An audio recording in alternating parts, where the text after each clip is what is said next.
Assalamualaikum to lecturer and friends. Today, me and my group partner will present on the topic Determination of Contract by Employer. I am Nurul Hasanah and I will explain the topic under Standard Form of Construction Contract PWD 203A. Meanwhile, my group partner Wan Nurul Najwa will explain under PAM form. In construction industry, the standard form of building contract is one of the key methods of improving a potentially fractious relationship to achieve a common end. All standard form of construction contract contain clauses for determination of contract. There is a distinction between determination and termination. Briefly, termination of a contract takes place at a point in time in the course of a contract period when a legally binding contract is brought to an end before it has been discharged by performance due to the end of one or both parties. Under standard form of construction contract, there are several clauses provided for determination of contract by the employer and the determination of contract by contractor. Under both PWD 203A and PAM standard form of contract, it has been provided several conditions which allow the employer to determine the contract of the employment. Under both contracts, there are several defaults by the contractor which will cause the employer to determine their employment, such as suspension of work by contractor, failure to proceed regularly and diligently, failure to remove defective works, assignment or subletting without consent, failure to execute work in accordance with the contract, and bankruptcy, insolvency, etc. of the contractor. Therefore, the employer may determine the contract pursuant the default of the contractor. Now, I will explain determination of contract by employer under PWD 203A standard form of contract. Under PWD 203A, only the determination of contract by employer is allowed. Under Clause 51, this clause deals with the government right to determine the employment of the contractor and set out the procedure to be followed when this occurs. The contract itself does not come to an end but remain in being, albeit in a modified form. It is the employment of the contractor under the contract which is determined, and the parties' rights after a valid determination are governed by the express contractual provision. First is suspension of work. There is a distinction between the suspensions of work versus the abandonment of work. If the work is suspended, it means that the contractor still intends to resume the carrying out of the work at some point in time. If the contractor is, however, no longer interested to recommence of carrying out of the work at all, then the work is abandoned. For the subclauses 51A1, this does not apply if the work is abandoned. The default of wholly suspending the work must be without reasonable cause. Reasonable cause is not defined. It is submitted that reasonable cause should be a matter which is within the responsibility and control of the government or neither of both the government and the contractor. It should not be a matter within the assumed risk of the contractor under the contract. The operative wording is wholly suspends, and anything less than that is insufficient. Next is failure to proceed regularly and diligently. This default is a breach of the contractor's obligation under Clause 38B after obtaining possession of the site. It is basically a question of fact and the dictum in the West Falkner Associate versus London Borough of Newham is most illustrative for its practical application. In this case, Hearst LJ constructed the phrase as follows.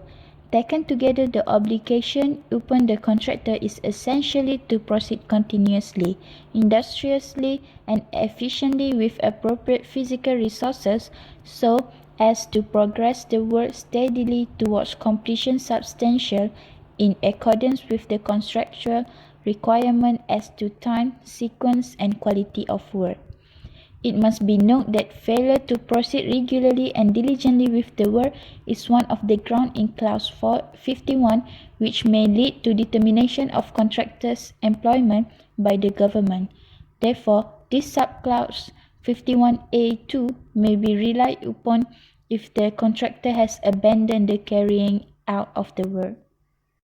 Next is failure to execute works in accordance with contract or persistently neglects to carry out contractual obligation. This is very widely couched and overlapped with the other stipulated grounds of default. Although the clause has two limbs which are mutually exclusive, it is submitted that the first limb of default ought to be persistently committed, just as in the second limb. Before determination could be safely invoked, persistent is of course a question of fact involving both frequency and degree. Following that is neglect to remove defective work. This is a breach of the contractor's obligation under Clause 5b to comply with instructions.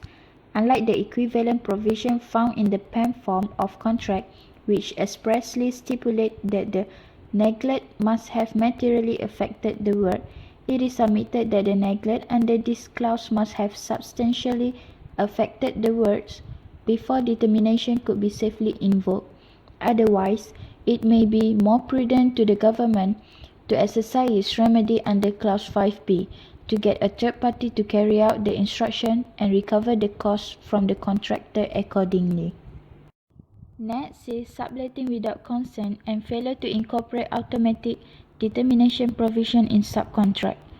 Under the subclause 51A5, the employer may determinate contractor's employment if he failed to comply the provision of clause 27A, B and D. The breaches must be for both clauses 27A and B conjunctively before determination can be invoked, which is not very sensible. There is perhaps a typographical error which should correctly have been breach of clause 27A and D disjunctively. For example, violation of prohibition against subletting without consent or assignment, like in the PEM form of contract. It also provides for the financial settlement following the determination. Its effect is that government may claim any direct loss and or damage the government has suffered as a result of the determination. The loss and damage means that what is recoverable equivalent to the compensation recoverable for loss or damage caused by a breach of contract. The loss or damage would normally include the additional completion cost and loss of use or expenses incurred as a result of delayed completion of the work caused by the determination. Next is bankruptcy, insolvency, etc. of the contractor.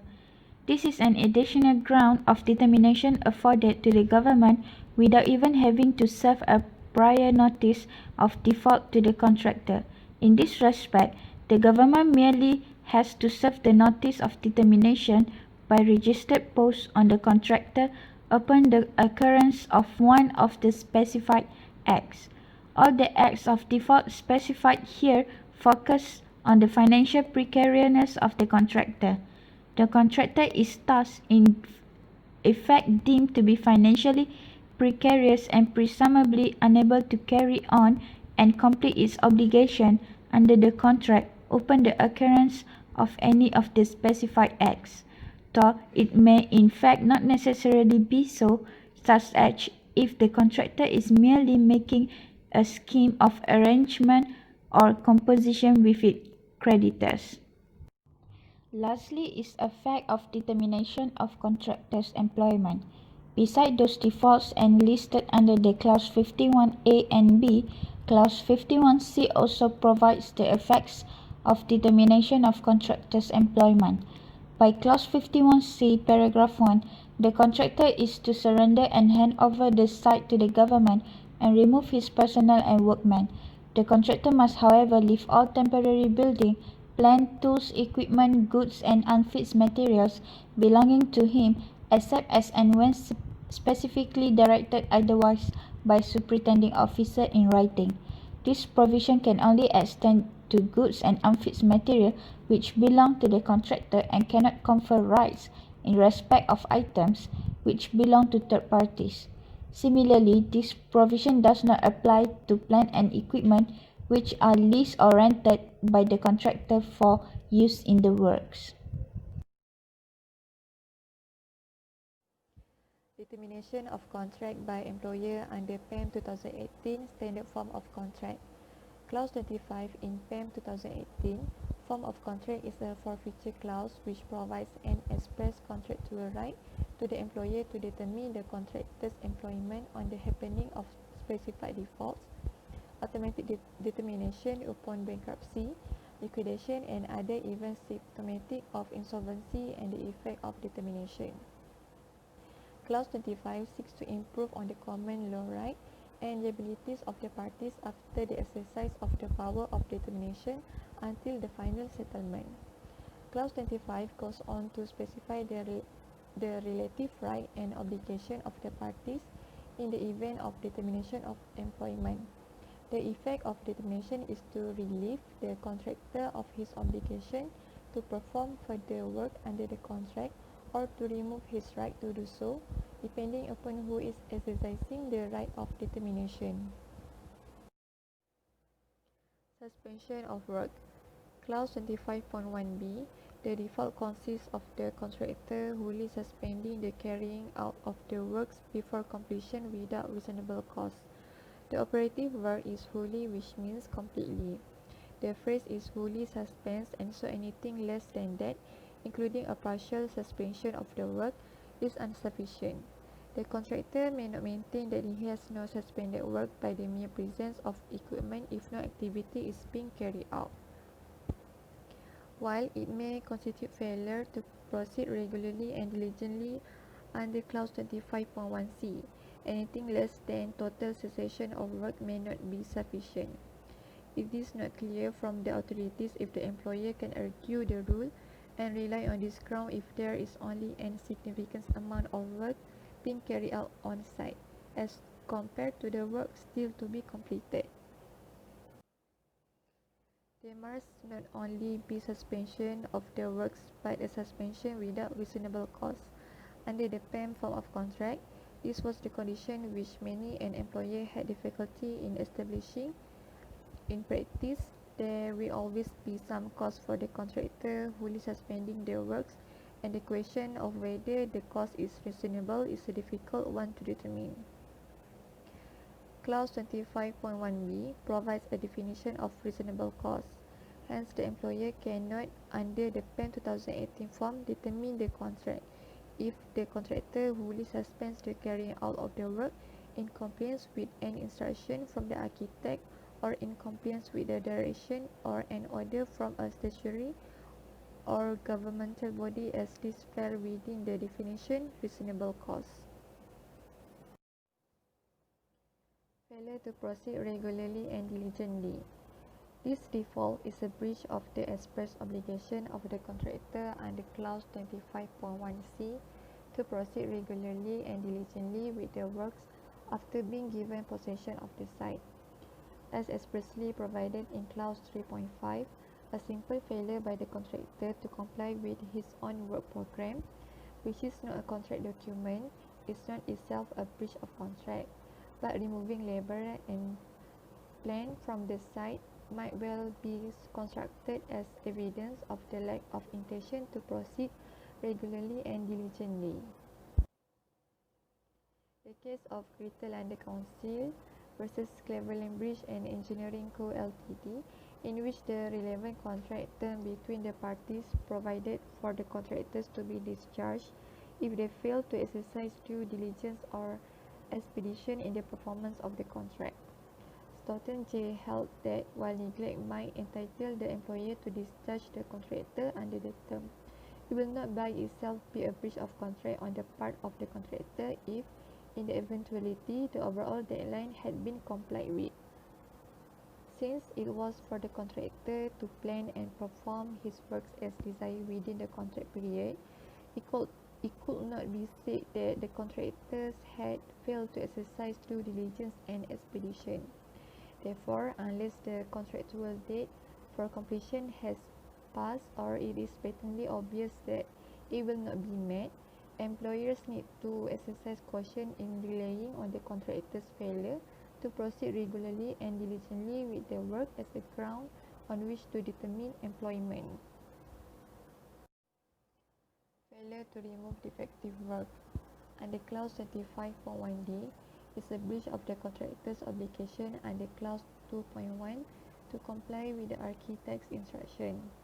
The particular instruction refers to others pertaining to clause 6.4. The contractor must either refuse and or neglect to comply with a written instruction from the architect requiring him to remove and remedy defective work and or materials under clause 6.4. A valid clause 6.4 instruction or notice must be issued before this ground for determination under clause 25.1d can be invoked. There must be either an outright refusal and or a persistent neglect by the contractor to comply with its terms. Persistence suggests that there must have been reminders which have been ignored by the contractor. It cannot be said to be persistent if the contractor had simply failed to comply with a written instruction under clause 6.4 without a reminder. It is also a precondition that the work must be materially affected. The meaning of this phrase can be interpreted in three possible ways. First, it had a material effect on the progress of the work. Second, that the works will not be suitable for its intended purpose if they were completed with the defect unremedied. Third, it would seriously affect subsequent work if the defective work was unremedied for an extended period. Assignment or subletting without consent. Under the PAM 2018 form, Clause 17 regulates both assignment and subletting, and these are therefore brought within the scope of Clause 25.1e, which makes both assignment and subletting without consent a ground for determination. The defaults here are firstly, assigning the contract without the consent of the employer under Clause 17.1, and secondly, subletting part of their works without the consent of the architect under Clause 17.2. At first sight, it would seem to be a severe remedy. However, the contractor is safeguarded in three ways. Firstly, the employer's consent cannot be unreasonably withheld. Secondly, the contractor must have failed to comply for 14 days. And thirdly, the determination by the employer must not be unreasonable and vexatious. Assignment or subletting in themselves would not be necessarily be causes for determining at common law. However, it may give rise to a claim for nominal damages. Contractor becoming bankrupt. Clause 25.3 deals with the position where the contractor is in financial difficulty as evidenced by insolvency. For example, bankruptcy under the Bankruptcy Act 1967 and related matters like making a composition or arrangement, winding up the order and appointment of liquidator or receiver or manager under the Companies Act 1965. As soon as one or more of the listed events occurs, the contractor's employment under the contract is automatically determined. Unlike the common law position, the effect is to treat the contractor's insolvency as breach of contract justifying determination. In a true insolvency position of bankruptcy and liquidation, it is sensible to provide for determination as the official assignee or liquidator has the statutory right to disclaim contracts. In law, the receiver is bound by existing contracts and cannot disclaim them even if they are unprofitable. The contractor company remains in legal existence even though the position of its undertakings and assets are in the hands of the receiver. As such, it will be very much in the employer's interest for the contractor to continue following the receiver's employment. The legal validity of Clause 25.3 must be treated with some caution. In practice, parties often carry on with their work and payments until the one of them by an overt act indicates that the contract is terminated. The employer who intends to invoke the clause should inform the contractor, the official assignee liquidator, of his reliance on it. This will avoid any claim by the contractor that the employer has waived his right under the clause by allowing the work to continue. Rights and duties of the employer and contractor on determination of employment of contractor. Clause 25.4 contains the provision which govern the relationship between the parties after the contractor's employment under the contract has been validly determined. It refers specifically to the possibility that the employer may be revoked the determination and instruct the contractor to continue with the work, although this is unlikely to happen in practice. Clause 35.4a requires the contractor to vacate the site and return site possession to the employer upon determination. This is to ensure that the work in the project is unimpeded. The contractor's remedy thereafter lies in alternative dispute resolution under clause 35 and 34. The employer has the right to engage another contractor to carry out and complete the works. Clause 25.4b obliges the contractor, if so required by the employer or the architect, to assign to the employer's benefit any relevant contracts for the supply of goods and materials. It also empowers the employer to pay directly any supplier or subcontractor for any materials or goods delivered or work done but not already paid for by the contractor, and is stated to be in addition to his right under clause 27.4 to pay nominated subcontractors directly. Next, clause 25.4c requires the contractor to remove from the works any temporary building, plant, tools, equipment, goods and material belonging to or hired by him upon being required in writing to do so by the architect. Since clause 35.4a gives the employer the right to use such items for completion of the work, the contractor will presumably only be required to remove them when they are of no further use. It goes on to confer on the employer of sale in respect of such item if the contractor fails to comply with the architect instruction within a reasonable time. Clause 25.4d provides for financial settlement following determination. Its effect is that the employer may claim any loss he has suffered as a result of the determination and to suspend the payment of any money that might be due to the contractor at the date of determination until the completion of the matter stated in clause 25.4a. He is also relieved of the obligation to make any further payment to the contractor until after the completion of the work and settlement of the account, even if the architect has certified in certain payments which have not been paid to prior to determination.